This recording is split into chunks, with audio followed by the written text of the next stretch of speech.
I got a phone call from Happy about a week after they opened Cantina OK. Sure. I was actually in the night before, and I got the phone call, and I was like, "What's all this about?" What did I do last night? Was I well behaved last night? I think so.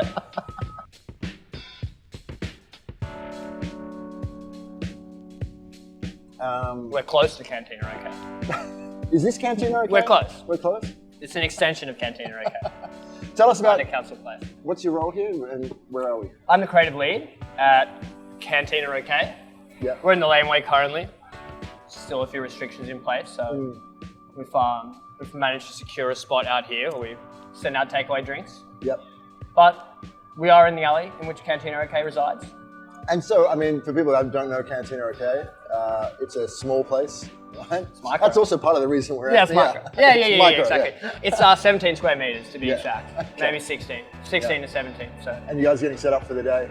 We are, yeah. Tuesday, but no rest for the wicked. No rest for the wicked? Yeah. Very good. You can always get 20 people into a small space pretty easily. So no matter what day of the week it is, yeah. And you were talking about an experience that you had at another bar, and like you witnessed poor hospitality to someone else. I left. I was shook. Yeah, it hurt you. It's terrible when you see that kind of bad hospitality. Like, but you look genuinely it's like broken by it. Yeah.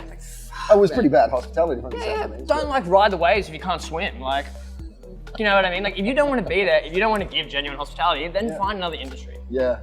Like shaking tins is like, you're just reading ingredients and putting it together and shaking. Sure. Like, you'll get that. Yeah. But you can't teach someone natural hospitality. Well, you either have it or you don't. It's an attitude. Yeah, exactly right.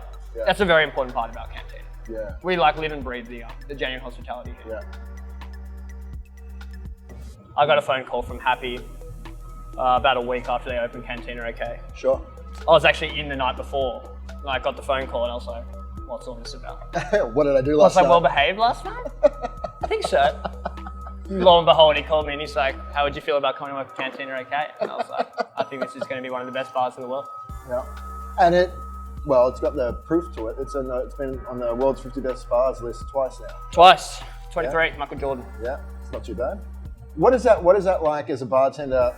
I mean, did you notice any difference to the trade after having made the list? Yeah, I thought there was going to be a bit more pressure at first. But day to day, it's the same. We've always done what we've done best, which is just be quite humble, hospitable people.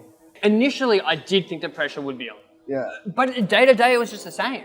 Like, we just went in with the same mentalities we always have. Yeah. Like, we always just want to keep doing what we're doing. And if we get awards on the way, cool, that's fun. Well, because you don't want to turn into a bar that's sort of hunting the award. And there's no plaque anywhere here. You won't see the award anywhere. Yeah. We're not about that. It's actually funner when people come in and they don't.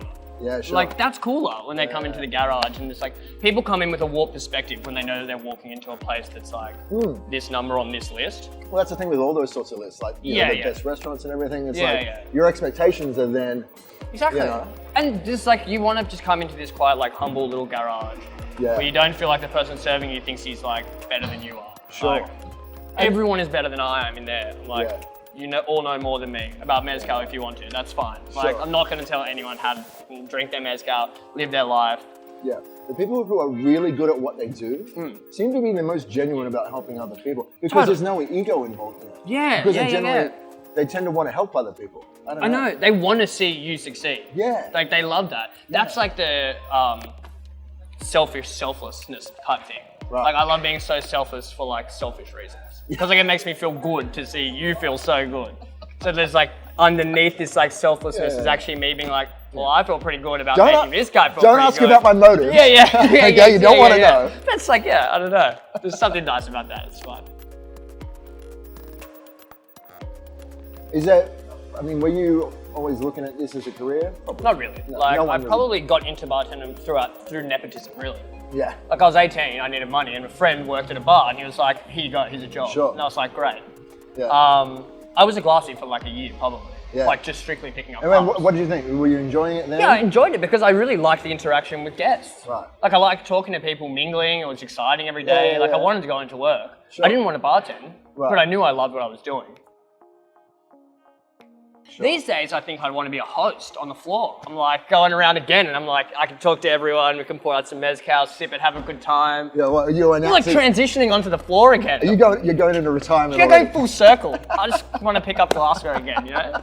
Well, How do you keep up the energy? Because it can be like a job that's sort of, it's long hours, it's hard work. There's, you know, the general swill of the public sometimes. Yeah, no, totally. I mean, it's the energy. But you, whenever I come in here, you seem to have like a bearing on your face where you're like, you actually genuinely be enjoying yourself. Yeah. It's the energy that people bring in. Maybe I'm just so cynical. I don't know. How do you do this? Maybe it's just you, and you come in, and I'm like, yeah, Sam's here, let's go. Sure, it's not that much. But no, I see that people really want to be there. The thing that you got to think is like, we're on Clarence Street for one. There is like 10 good bars around us. Sure. Some of the best bars in the country. Yeah. But people have chosen to come to Cantina. Like they could go anywhere, but they want to come here. So it's like, I owe it to them to like give them the best experience they could possibly have. Yeah. Otherwise, what am I really doing? But you don't, it's a busy bar all the time and you don't get off days, right? Like I've worked in bars where, Monday, Tuesday, you know it's an easy day. I'll tell you, the other day I was meant to go on a break and there was like 20 people. I mean, there was a big line of people at capacity inside. Yeah. It was like Friday and there was just like margaritas going out, mezcal chat. And I was like, I need to go on a break. And I was like, there's no place I'd rather be than at Cantina at this moment in time. And I was like, forget about the break. Let's just stay and just keep going on, keep pushing forward. Really? It was sick, yeah. That's like the amazing. honest truth. I was like, there's no place I want to be right now than Cantina. So like, forget about the break, let's just hang out. I think you just got a pay rise from the bosses too. Oh my God. Did you hear that?